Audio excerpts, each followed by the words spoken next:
Hi friends! Welcome back to my channel. My name is Dana and I am so excited to be sharing my love of makeup and beauty with you all.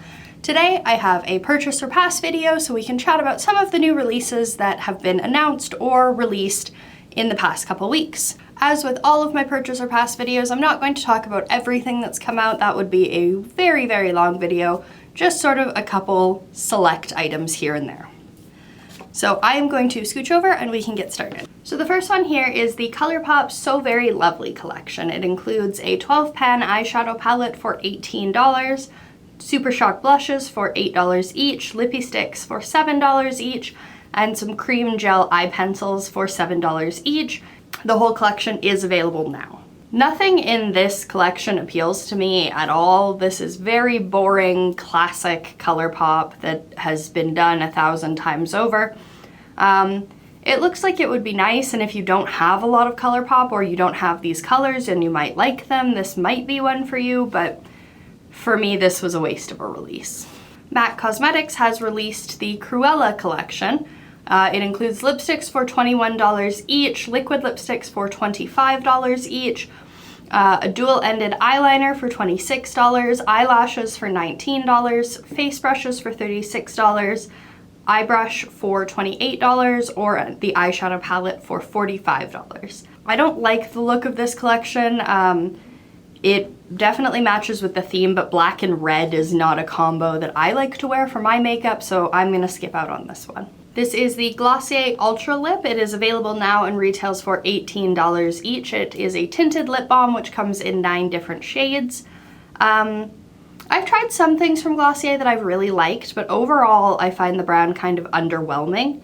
And $18 for a tinted lip balm, I have so many of them, I don't need it. So I am going to skip out on these as well, but if you're a big Glossier fan or you need some new tinted lip balms, this might be for you. Next is the Soul Body Face and Body Makeup. This is Colourpop's sister brand. It is available now and comes in 12 shades. It can be used on the face or the body as the name suggests. And they say it's infused with light diffusing powders. I don't know that 12 shades is enough here. Maybe this is a lot sheerer than I'm thinking it is, but I just don't think 12 shades is going to work for enough people.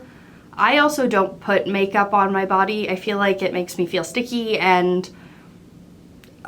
where would I do it? Because the only place I could imagine where that would be helpful is like a photo shoot, and I don't do that, so I don't think this is something that's really marketed towards somebody like me, and that's fine. So maybe other people will like it more, but for me, it's not. I'm not gonna pick this up. e.l.f. has extended their Jelly Pop collection to now include a watermelon lip mask for $6, a glow stick for $8, a glitter mask for $12, 2 new shades of the Juicy Glosses that are $5 each, and there is also a skincare set which includes the moisturizer, the cleanser, and the dew primer for $18. This is available now on the e.l.f. website. This is going to be really like nitpicky, but I don't like the name Jelly Pop because to me I'm picturing like grape jelly that you have on toast where it's sticky. I'm sure it's fine. I'm sure everything in this collection is fine. It's very popular, but the name jelly makes me think of toast, and I don't want to put that on my skin. It's just not a thing that excites me. It's not a thing that interests me, so I don't think I'm going to pick this guy up, or any of these up. I don't know, the watermelon lip mask sounds kind of nice though. Maybe next time I pick up an e.l.f. order, maybe I'll try the lip mask because it seems like the least kind of, it seems like the area where that texture would bug me the least, so maybe I'll try it. We'll see. This is the Glam Light Red Velvet Cupcake palette. It is available now and retails for $25. There are 12 shades, 6 shimmers and 6 mattes. It's mostly sort of a pinky purple palette with some reds, which I've seen some reviews on, and people aren't thrilled about the fact that it's a red velvet palette with very few reds in it. But that being said, this is a really good dupe for the Natasha Denona Love palette. It has very similar textures and vibes and colors. I don't think it's like an exact dupe. I don't think that was the intent. Obviously the Natasha Denona palette has more shades in it than this one does, but I think vibe-wise, it's very similar.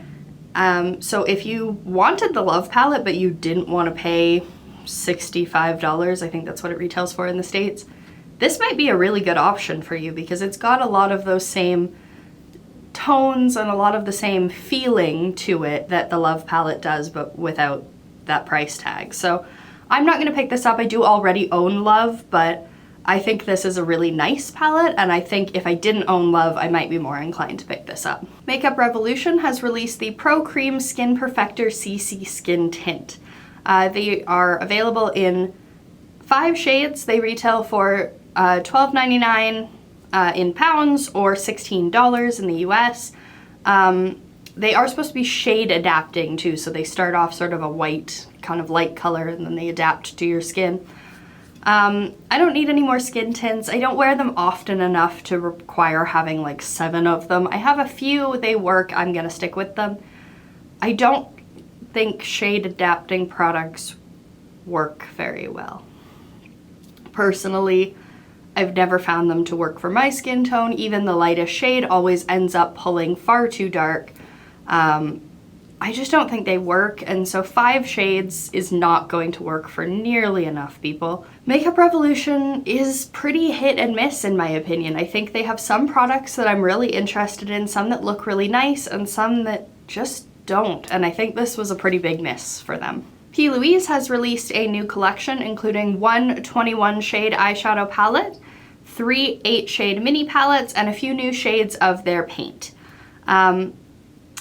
I do like the look of P. Louise. That blue palette is calling to me, but at the same time, they're quite expensive, and I do have to pay to ship them here and things like that. They are cheaper in the UK because you wouldn't have to pay international shipping, so I might consider it once I've moved. But that being said, the P. Louise packaging is universally hated. I've almost never met anyone who has a P. Louise palette that says, I love this packaging. They're usually very thick, very bulky, hard to move, hard to store. And I really don't like bulky packaging. I just think it's a bit of a waste. So I don't know that I'm gonna pick this up, but I do like that blue palette. I think that's cute. Morphe 2 has released the Quad Goals mini palettes. They are stackable quads. There are 5 shades in peach, violet, nude, pink, and golden. They retail for $16 each and they are available now. Is it Kaja that does the stackable eyeshadow palettes that come in almost this exact packaging? I think it's Kaja. I didn't like them then, I'm not gonna like them now. I've tried a few things from Morphe 2, they were overwhelmingly disappointing. I think Morphe 2 is really sort of aimed at the trendy, no makeup kind of thing for people who want something soft and subtle and dewy, and that isn't me, that isn't my makeup preference, so I don't think the brand is something I would like as a general rule, but I especially don't love these. I think they'd probably be pretty washed out, they wouldn't be very bold, and they look too much like a Kaja product, which I would have just bought the Kaja one if this stackable eyeshadow thing was something I wanted, so I am gonna skip out on these, I think, but somebody out there probably will like them. Kiko Milano has released the Dolce Diva collection. It is a very big collection including an after sun cream, baked blush, baked bronzer, baked highlighters, an eyebrow definer, 2 eyeshadow quads, a setting powder, cushion highlighter, lip crayons, lip color, and a waterproof lip liner. The waterproof lip liner is the one that comes in the most shades. Almost everything else comes in 3 shades or even fewer. Kiko isn't really accessible in Canada. You can get it, but you have to order it from the States, and it can be quite expensive. So I don't really feel like it's worth paying all of that extra shipping for because Kiko is supposed to be a relatively affordable brand. You know, it's sort of on par with kind of Milani pricing. Like, it's not really drugstore, but it's not really high-end. It's kind of hanging in the middle. But by the time you pay all that shipping, it becomes a high-end price tag, and it's not worth that to me. I also really don't like Kiko's shade ranges for things.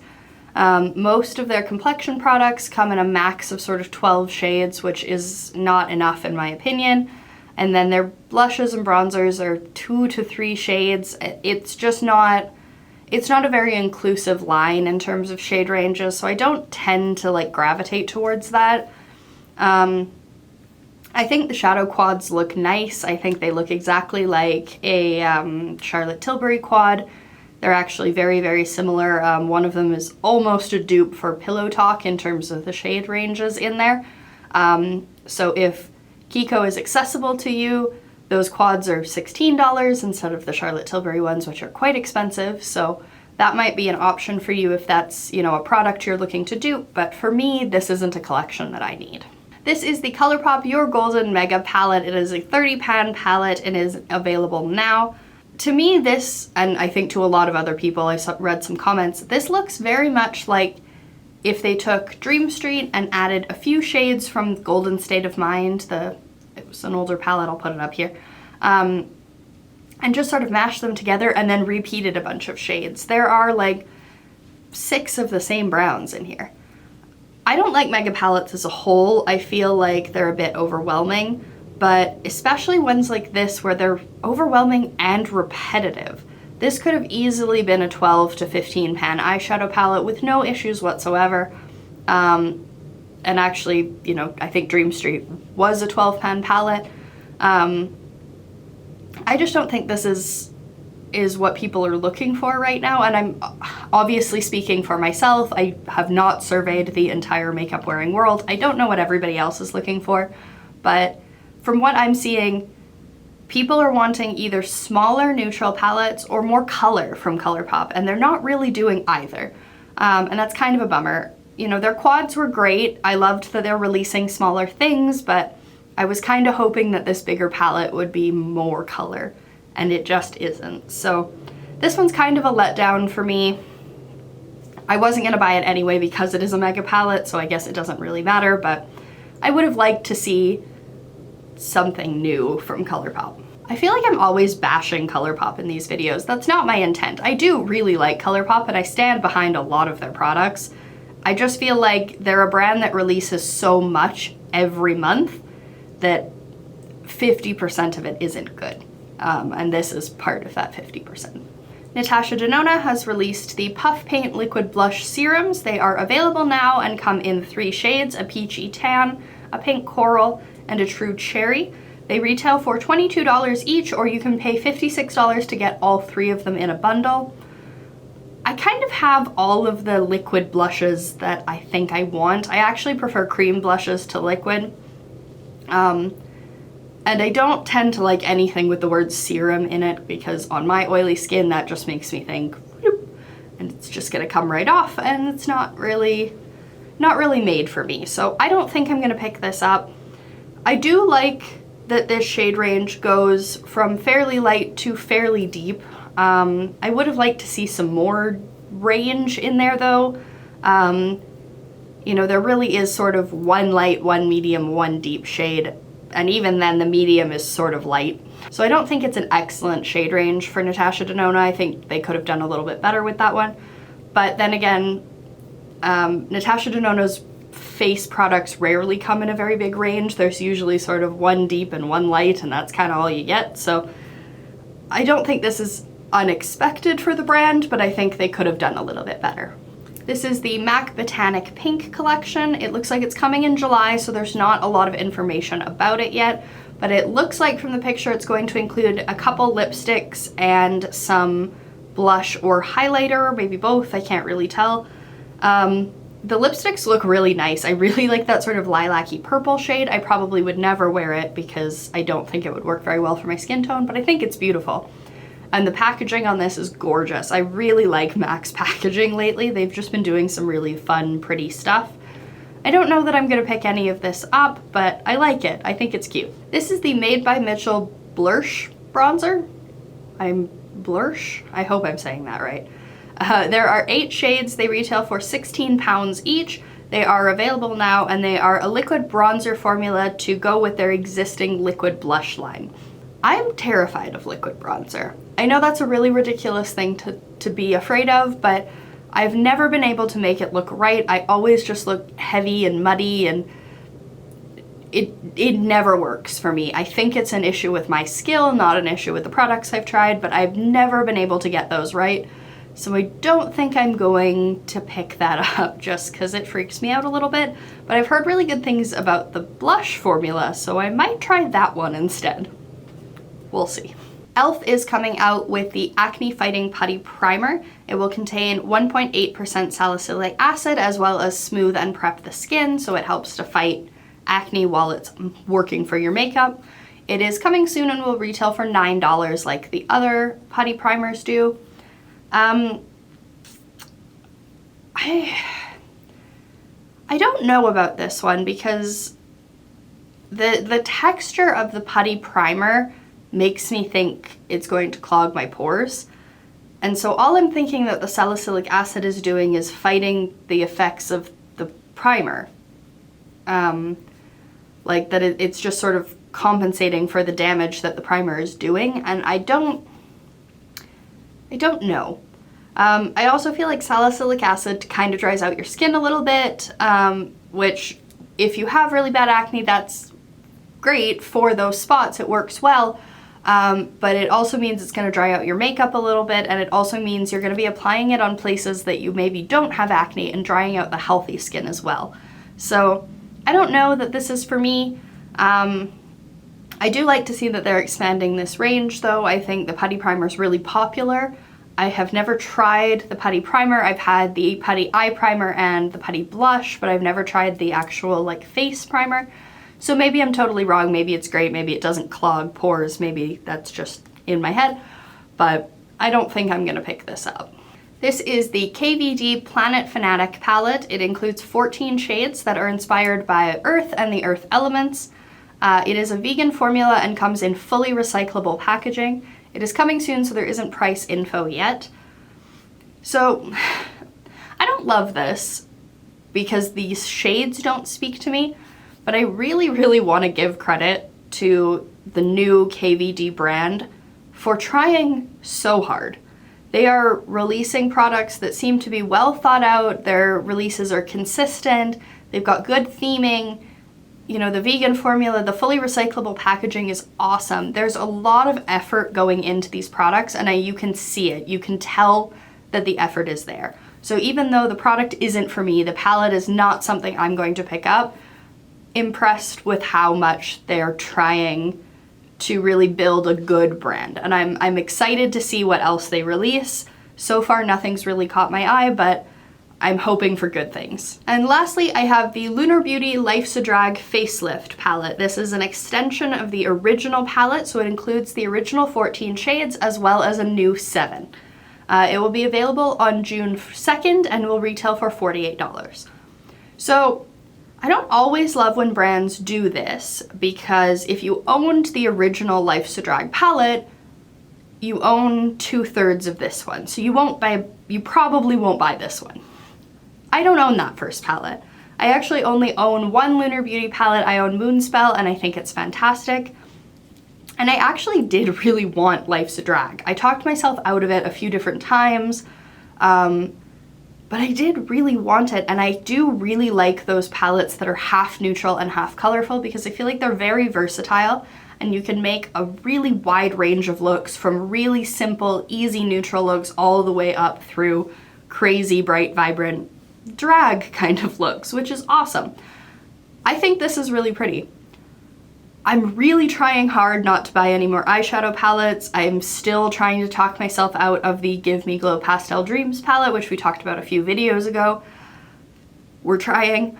I'm really trying not to buy any more eyeshadow palettes, but this is beautiful and I really kind of want it. So we'll see. I'm gonna try and talk myself out of it just because I don't need any more eyeshadow palettes, but I think this is a great launch. I think Manny did a good job with this one. So that is everything I had to talk about in today's video. I'd love to know what you're planning on picking up or what products you're not planning on picking up. Let me know in the comments below. I really hope you enjoyed this video, and I'd love to see you around subscribed for my next one. Bye!